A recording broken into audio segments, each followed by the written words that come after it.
शहाद्यात अवैध मद्य तस्करीचा पर्दाफाश। 5,14,000चा मुद्देमाल जप्त। पोलिसांची धडाकेबाज कारवाई। महाराष्ट्र, गुजरात आणि मध्य प्रदेश या 3 राज्यांच्या सीमेवर असलेल्या शहादा शहरात पोलिसांनी मोठी कारवाई करत अवैध देशी व विदेशी मद्य तस्करीचा पर्दाफाश केला आहे। या कारवाईत एका तरुणाला ताब्यात घेण्यात आले असून त्यांच्याकडून तब्बल 5,14,800 रुपये किमतीचा मुद्देमाल जप्त करण्यात आला आहे।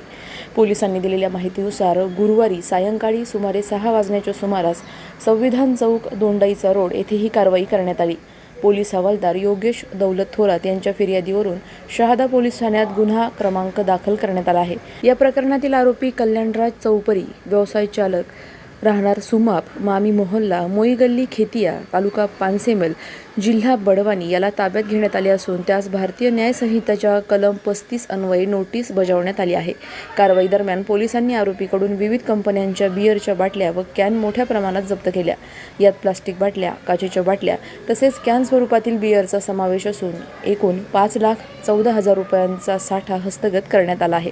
याशिवाय मद्य वाहतुकीसाठी वापरण्यात आलेली महिंद्रा कंपनीची बोलेरो ही 4 चाकी गाडीही जप्त करण्यात आली आहे। प्राथमिक तपासात आरोपी परवानगीशिवाय मद्याची वाहतूक करत असल्याचे निष्पन्न झाले आहे। कारवाई दरम्यान पंचनामा करण्यात आला असून संपूर्ण कारवाईचे व्हिडिओ चित्रीकरणही करण्यात आले होते। या प्रकरणाचा पुढील तपास पोलीस उपनिरीक्षक विनोद पाटील यांच्याकडे सोपवण्यात आला आहे। या कारवाईमुळे परिसरात खळबळ उडाली असून सीमेवरील भागात सुरू असलेल्या अवैध मद्य तस्करी विरोधात पोलिसांनी मोहीम अधिक तीव्र करण्याची गरज व्यक्त होत आहे। सलाउद्दीन लोहार, नंदुरबार, न्यूज 24।